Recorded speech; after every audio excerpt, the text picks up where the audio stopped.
خوش آمدید۔ آج ہم ایک بہت ہی دلچسپ اور کسی حد تک آپ کہہ سکتے ہیں پراسرار کہانی پر بات کرنے والے ہیں۔ یہ کہانی ہمیں لے جاتی ہے شمالی پہاڑوں کے ایک گاؤں میں، گمنام سا گاؤں ہے گلشام۔ ہمارے پاس جو بنیادی ماخذ ہے وہ ایک کہانی ہے خاموش گاؤں کا سایہ کے نام سے۔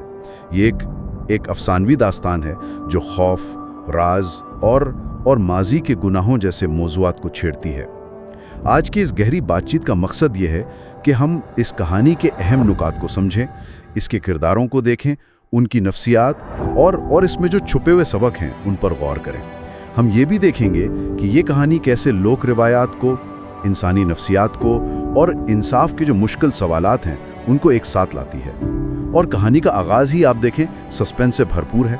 ایک ایسا گاؤں جہاں کوئی جانا نہیں چاہتا، اور ایک خاموش وادی جس کے بارے میں مشہور ہے کہ رات کو وہاں صرف سناٹا نہیں ہوتا، وہاں کچھ اور بھی ہوتا ہے۔ جی، اور یہ کچھ اور کا جو تصور ہے نا، یہی چیز فوراً قاری کو پکڑ لیتی ہے۔ مطلب یہ سائے کا ذکر یا ایک نامعلوم سا خوف جو محسوس ہوتا ہے، یہ چیزیں صرف ڈرانے کے حربے نہیں ہوتی۔ اکثر ان کا تعلق آپ دیکھیں اکثر کسی علاقے کی اجتماعی یادداشت سے ہوتا ہے یا کسی پرانے دبے ہوئے سانحے کی طرف اشارہ کرتی ہے۔ مصنف نے شروع میں ہی ایک ایسا ماحول بنا دیا ہے جو ہمیں سوچنے پر مجبور کرتا ہے کہ بھئی اس خاموشی، اس خوف کے پیچھے اصل انسانی کہانی کیا ہے۔ آئیے پھر شروع کرتے ہیں اس کہانی کی تہ کھولنا۔ پہلا باب ہے پرانا رستہ۔ اس میں ہماری ملاقات ہوتی ہے عمران سے، ایک نوجوان محقق ہے اور وہ گلشام گاؤں کی تاریخ پر تحقیق کرنے آیا ہے۔ دلچسپ بات یہ ہے کہ وہ کوئی توہم پرست قسم کا نہیں ہے، جنات، روحیں، ان چیزوں پر یقین نہیں رکھتا، بلکہ اس سے زیادہ دلچسپی ہے انسانی نفسیات میں۔ لوگ ایسا کیوں سوچتے ہیں، ان عقائد کی جڑیں کہاں ہیں، یہ سمجھنے میں کیا یہ جو منطق پسندی ہے آگے چل کر کیسے کہانی پر اثر ڈالتی ہے۔ بالکل۔ تو گاؤں پہنچ کر اس کی ملاقات ہوتی ہے مولوی رحمت علی سے۔ گاؤں کے بزرگ ہیں، وہ عمران کو سختی سے منع کرتے ہیں، کہتے ہیں کہ خاموش وادی میں رات کے وقت بالکل مت جانا۔ اور یہاں وہ ایک بہت اہم بات کہتے ہیں، وہ کہتے ہیں وہاں جنات نہیں ہیں بلکہ پرانی روحیں ہیں، ایسی روحیں جنہیں انسان کے ظلم نے چین سے سونے نہیں دیا۔ یہ فرق بہت اہم ہے۔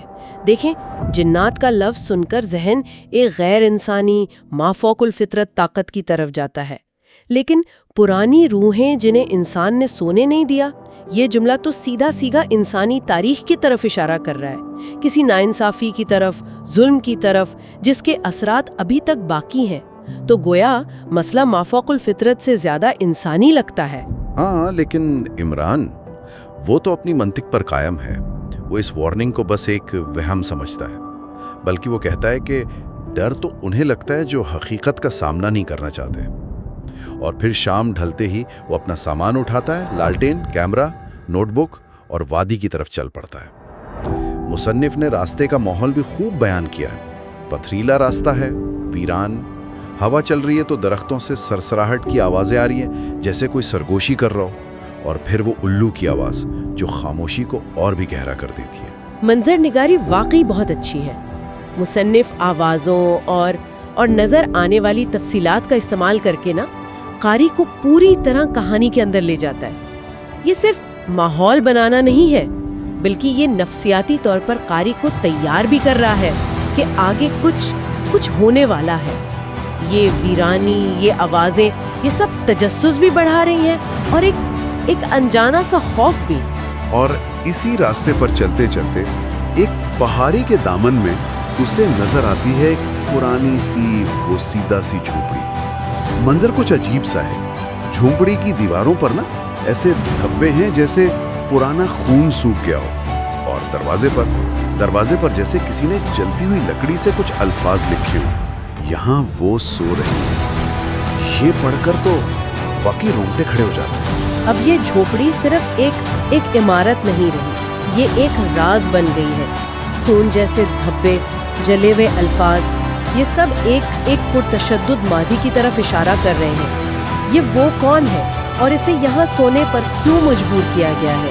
یہ سوال فوراً ذہن میں آتے ہیں اور کہانی کا جو مرکزی راز ہے اس کی بنیاد رکھتے ہیں۔ بالکل، اور یہیں سے ہم دوسرے باب میں داخل ہوتے ہیں، جھونپڑی کا راز۔ عمران ज़ाहिर है अपनी तहकीक की धुन में झोंपड़ी के अंदर कदम रखता है। अंदर का माहौल भी वैसा ही वीरान है, अंधेरा है, लकड़ी का फर्श बोसीदा हो चुका है, एक टूटी हुई कुर्सी पड़ी है।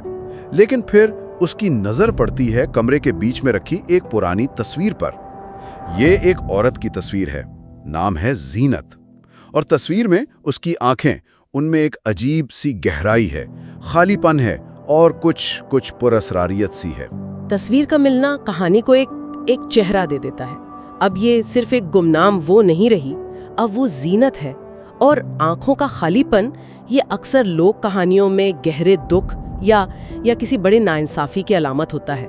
ये तस्वीर अब सिर्फ एक चीज नहीं है, ये माजी के एक अलमे की नुमाइंदा बन गई है। जी, और तस्वीर के बिल्कुल नीचे फ्रेम पर खुदा हुआ मिलता है, ज़ीनत जिसे इंसाफ ना मिला।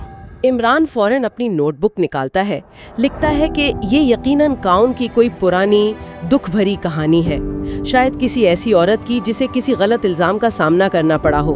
मतलब वो अब भी उसे एक तारीखी या समाजी पहेली के तौर पर ही देख रहा है। हाँ, उसका ये रद्द अमल उसके किरदार के मुताबिक ही है। वो अब भी मंतिक के दायरे में है, वो वजाहत ढूंढ रहा है, वो उसे कोई माफूकुल फितरत चीज मानने को तैयार नहीं है, बल्कि समाजी नाइंसाफी का सबूत समझ रहा है। लेकिन क्या ये वाकई इतना सीधा साधा मामला है? शायद नहीं, क्योंकि जैसे ही वो झोपड़ी से निकलने लगता है ना, कुछ ऐसा होता है जो उसकी मंतिक को हिला देता है। अचानक बाहर जो हवा चल रही थी वो बिल्कुल रुक जाती है। उसकी लालटेन की लौ वो मध्यम होकर फड़फड़ाने लगती है और उसे अपने बिल्कुल पीछे से एक सरगोशी सुनाई देती है, किसी औरत की आवाज में, इमरान। ये वो लम्हा है जहां हकीकत और वहम के दरमियान की लकीर बहुत बारीक हो जाती है। क्या ये सरगोशी वाकई थी या ये उसके अपने जहन की पैदावार थी? मतलब वो माहौल ही ऐसा पुरअसरार था, थकावट भी होगी, तजस्सुस भी था, तो हो सकता है जहन ने मुसन्निफ या कारी को भी इसी शक में डाल देता है। क्या ये नफ्सियाती है या कुछ और? वो घबराकर पलकता है, जाहिर है, लेकिन वहाँ कोई नहीं होता, बिल्कुल खामोश। मगर जब उसकी नजर दोबारा तस्वीर पर पड़ती है तो उसके तो होश उड़ जाते हैं। उसे लगता है जैसे तस्वीर में जीनत की आंखें अब खाली नहीं है, बल्कि वो सीधा उसी को घूर रही हैं। तस्वीर का ये बदलता हुआ ताअस्सुर, ये खौफ पैदा करने का एक पुराना तरीका है, लेकिन यहाँ इसका मकसद सिर्फ डराना नहीं लगता। ये शायद जीनत के साथ जो नाइंसाफी हुई उसकी शिद्दत को जाहिर कर रहा है, उसकी पुकार की गहराई को। गोया वो बेजान तस्वीर भी इंसाफ मांग रही हो, और वो जो नीचे लिखा था, जिसे इंसाफ ना मिला, वो तहरीर इस लम्हे को और भी ज्यादा पुरअसर बना देती है। ये सिर्फ एक जुमला नहीं रहता, ये पूरी कहानी का मरकजी ख्याल बनता जा रहा है। इस तजुर्बे के बाद इमरान अगली सुबह कुछ परेशान हाली गांव वापस आता है और सीधा मौलवी रहमत अली के पास जाता है। वो झिझकते हुए जीनत का नाम लेता है। मौलवी साहब का चेहरा एकदम सख्त हो जाता है और वो कहते हैं, जीनत बेटा, वो नाम मत लो, वो औरत नहीं, एक निशान है, गांव के माथे पर लगा एक निशान। एक निशान? ये बहुत गहरे अल्फाज हैं। ये जाहिर करते हैं कि जीनत का वजूद अब एक फर्द से बढ़कर एक अलामत बन चुका है। वो गांव के इज्तिमाई माजी की अलामत, उसके गुनाहों की, और शायद उसके इज्तिमाई ज़मीर पर एक ऐसा दाग है जिसे वक्त भी नहीं मिटा सका। एक खूबसूरत औरत थी, मगर गरीब थी और बदकिस्मत भी। गांव के कुछ बाअसर लोगों ने उस पर पहले चोरी के इल्जाम लगाया, फिर जादूगरी का, झूठे इल्जाम थे, और फिर गांव वालों ने बगैर किसी तहकीक के, बगैर कोई सवाल पूछे, हुजूम की शक्ल में उसे पत्थर मार कर हलाक कर दिया। ये कहानी का सबसे दर्दनाक हिस्सा है। एक बेगुनाह पर इल्जाम और फिर हुजूम का इंसाफ के नाम पर ये वहशियाना अमल। ये सिर्फ एक या दो लोगों का जुर्म नहीं है, ये इज्तिमाई जुर्म यानी कलेक्टिव गिल्ट की एक वाज़ेह मिसाल है। ये दिखाता है कि कैसे खौफ या जहालत या चंद लोगों के जाती मफाद एक पूरी कम्युनिटी को अंधा बना देते हैं, और वो एक ऐसा गुनाह कर बैठते हैं जिसकी तलाफी मुमकिन नहीं होती। और मरने से पहले जीनत ने कराहते हुए एक बद्दुआ दी। उसने कहा था, तुम सब मेरा इंसाफ नहीं करते तुम मुझे मारते हो। सुनो, तुम्हारे घरों से रोशनी कभी वापस नहीं आएगी। मैं हर रात तुम्हें जगाऊंगी ताकि तुम में से कोई चैन से सो ना सके। बद्दुआ का अंसर तो लोक कहानियों में आम मिलता है, लेकिन यहाँ इसकी एक नफ्सियाती तशरीह भी हो सकती है। क्या ये वाकई कोई माफूकुल फितरत बद्दुआ थी, या ये गांव वालों के अपने ज़मीर की खलश थी? वो इज्तिमाई जुर्म का बोझ था जो उन्हें रातों को सोने नहीं देता था। अक्सर ऐसा होता है कि इज्तिमाई जुर्म का बोझ नफ्सियाती तौर पर इसी तरह जाहिर होता है, बेचैनी, खौफ और ये एहसास कि कुछ गलत है जो उनका पीछा कर रहा है। वक्त के साथ साथ हो सकता है इसी एहसास ने एक बाकायदा बद्दुआ की शक्ल इख्तियार कर ली हो। कई लोगों ने कसम खाकर कहा कि उन्होंने रात के अंधेरे में ज़ीनत की रूह को देखा है, सफेद लिबास पहने हुए, हाथ में जलता चिराग लिए, उसी खामोश वादी की पहाड़ी पर चलते हुए। यहाँ हम देखते हैं कि एक हकीकी अलमनाक वाक़या कैसे वक्त गुजरने के साथ साथ एक मुकम्मल माफूकल फितरत दास्तान में बदल जाता है। सफ़ेद लिबास में रूह, हाथ में चिराग, ये तो दुनिया भर की लोक दास्तानों, फोकलोर में आम मिलने वाले नक्श, मोटिव्स हैं। ये जाहिर करता है कि वो कम्युनिटी किस तरह इस इज्तिमाई सदमे और जुर्म को समझने की कोशिश कर रही थी, उसे निपटने की कोशिश कर रही थी, चाहे उसका जरिया तोहम परस्ती ही क्यों ना हो। ये कहानियाँ एक तरह से उस वाक़े को जिंदा रखने का जरिया भी बन गईं। ये सब जानने के बाद इमरान, जो पहले सिर्फ एक मुहक्किक था ना, अब वो खुद को इस कहानी से ज़ाती तौर पर जुड़ा हुआ महसूस करता है। उसके अंदर एक शदीद ख्वाहिश पैदा होती है सच्चाई जानने की। वो फैसला करता है कि वो इस मामले की तह तक पहुंच कर रहेगा, चाहे कुछ भी हो। वो ज़ीनत के कब्रिस्तान तक जाने का इरादा करता है, जो इसी वादी में कहीं बताया जाता है, और यहीं से कहानी का चौथा बाब शुरू होता है, सच की तलाश। ये इमरान के किरदार में एक अहम मोड़ है। अब वो सिर्फ बाहर से देखने वाला नहीं रहा। ज़ीनत की कहानी, इंसाफ का सवाल, ये अब उसके लिए सिर्फ तहकीक का मौजू नहीं रहे, बल्कि एक अखलाकी जिम्मेदारी सी बन गई है। इसका ये अज़्म ही कहानी को आगे बढ़ाता है। तो वो एक बार फिर रात के अंधेरे में वादी की तरफ निकलता है। इस बार चांद भी आधा है, धुंध बहुत गहरी है, हाथ में बस एक लालटेन है। रास्ते में अचानक धुंध में से एक साया सा नमूदार होता है, एक पुरस्कार सी झुकी हुई कमर वाली बूढ़ी औरत। वो औरत इमरान को देखकर मुस्कुराती है और कहती है, तुम भी उसी की तरह हो, सच तलाश करने वाले। मगर सच कभी आसान नहीं होता बेटा। ये मुलाकात बहुत बहुत अहम और पुरस्कार है। ये बूढ़ी औरत कौन है? क्या ये ज़ीनत की रूह का कोई रूप है, या गांव की कोई पुरानी रहने वाली है जो राज जानती है, या फिर कहीं खुद इमरान के अंदर की कश्मकश तो नहीं, उसके ज़मीर की आवाज़ जो उसे बता रही है कि सच्चाई आसान नहीं। मुसन्निफ ने इस किरदार को मुबहम रखा है और ये तजस्सुस को और बढ़ा देता है। सच कभी आसान नहीं होता, ये जुमला इशारा कर रहा है कि आगे जो इंकशाफ होने वाला है वो शायद तकलीफ दे हो। इमरान हिम्मत करके पूछता है, तुम कौन हो? बूढ़ी औरत एक अजीब सी खोखली हंसी हंसती है और कहती है, मैं वो हूं जिसे तुम ढूंढ रहे हो। और जैसे ही वो ये कहती है, एक तेज हवा का झोंका आता है, इमरान की लालटेन बुझ जाती है और घुप अंधेरे में एक दिल खराश चीख गूंजती है। ये मंजर कहानी को अपने क्लाइमैक्स की तरफ ले जाता है। बूढ़ी औरत का जवाब बहुत मुबहम है। क्या वो कह रही है कि वो ज़ीनत है, या वो सच है जिसे इमरान ढूंढ रहा है? लालटेन का बुझ जाना ये अंधेरे की अलामत भी है और शायद हकीकत के छुप जाने की भी, जबकि वो चीख वो उस सच्चाई से जुड़ी हुई तकलीफ या खौफ की तरफ इशारा करती है। कारी सोचने पर मजबूर हो जाता है कि आखिर इमरान ने क्या देखा, क्या तजुर्बा किया। और फिर आता है कहानी का 5वां और आखिरी बाब, आखिरी इंकिशाफ। अगली सुबह गांव वाले इमरान को वादी में पाते हैं, बेहोश पड़ा है, इसी पुरानी झोंपड़ी के करीब। माहौल में कुछ अजीब है, उसके इर्द गिर्द पत्थरों पर ना वैसे ही सुर्ख धब्बे नजर आ रहे हैं जैसे झोंपड़ी की दीवारों पर थे, और करीब ही मिट्टी पर किसी ने उंगली से एक जुमला लिखा है, मैं ज़ीनत नहीं तुम ही मुजरिम हो। ये जुमला, मैं ज़ीनत नहीं तुम ही मुजरिम हो, ये कहानी का सबसे बड़ा, सबसे अहम इंकिशाफ है। ये बराह रास्त गाँव वालों को मुखातिब कर रहा है, माजी के भी और शायद हाल के भी।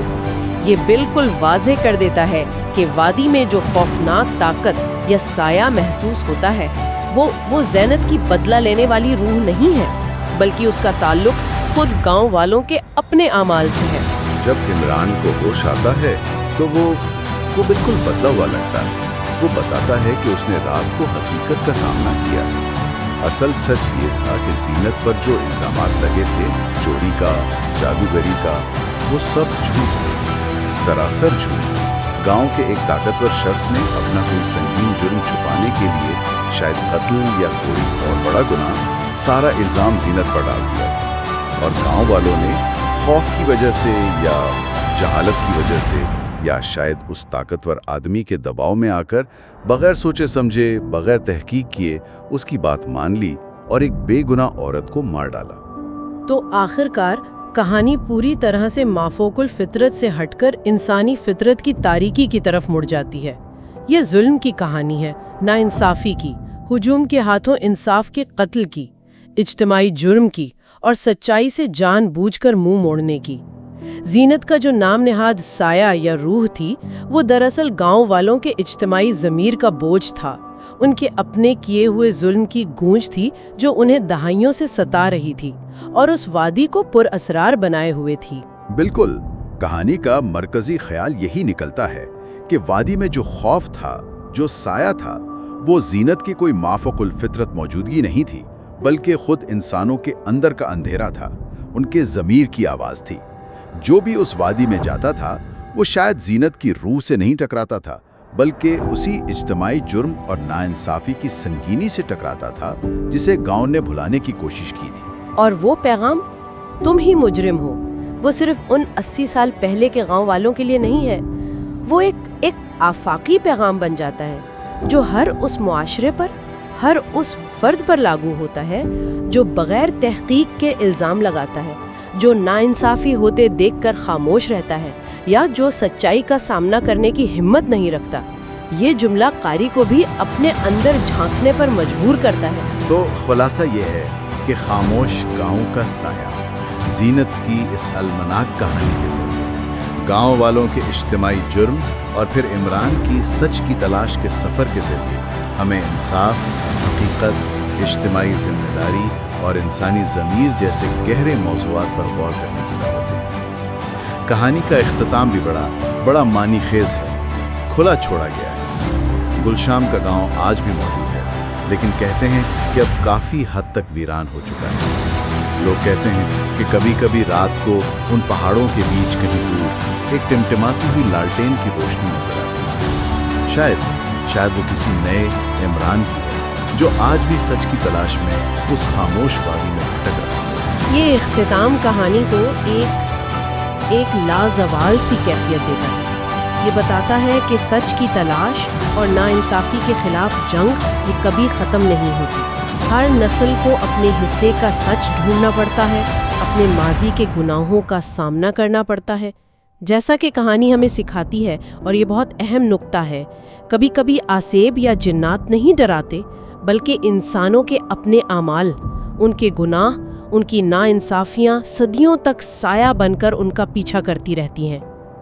ये कहानी इज्तिमाई जुर्म और नाइंसाफी के जो देर पा और तबाहकुन असरात होते हैं, नफ्सियाती भी समाजी भी, उनकी एक बहुत ताकतवर याद दहानी है। और ये इस बात पर भी जोर देती है कि ऐसी जो लोक कहानियाँ होती हैं या इस तरह की दास्तानें, ये सिर्फ वक्त गुजारने या तफरीह का सामान नहीं होती। यकीनन ये कहानियाँ मुआशरती इक़दार को आगे बढ़ाने का ज़रिया होती हैं, इंसाफ की अहमियत को उजागर करती हैं, माजी की गलतियों से सीखने की तरगीब देती हैं। ये इज्तिमाई याददाश्त को ज़िंदा रखती हैं, ख़ास तौर पर उन वाक़यात को जिन्हें ताकतवर लोग शायद भुलाना चाहते हों। जीनत की कहानी चाहे अफसानवी ही क्यों न हो, उन गिनत हकीकी अनकही कहानियों की नुमाइंदगी करती है, जहाँ इंसाफ नहीं हुआ और जहाँ सच्चाई को दबा दिया गया। ये वाकई एक गहरी सोच है जो गौर व फिक्र पर मजबूर करती है, और ये हमें इस आखिरी चुभते हुए सवाल के साथ छोड़ जाती है। हमारे अपने मुआशरों में, हमारे इर्द गिर्द ऐसी कितनी ज़ीनतें हैं जिन्हें कभी इंसाफ नहीं मिला, कितनी ऐसी सच्चाइयाँ हैं जो वक्त की धूल में दब गईं, या जिन्हें जानबूझकर किस्से कहानियों तोहेमात के पर्दे में छुपा दिया गया? क्या हम अपने इर्द गिर्द मौजूद उन खामोश वादियों में गूंजती नाइंसाफी की उन दबी हुई अनकही आवाजों को सुनने के लिए वाकई तैयार हैं? ये एक ऐसा सवाल है जिसका जवाब हम सबको अपने अपने अंदर तलाश करना है। इस गहरी और फिक्र अंगेज गुफ्तगू में शामिल होने का बहुत शुक्रिया।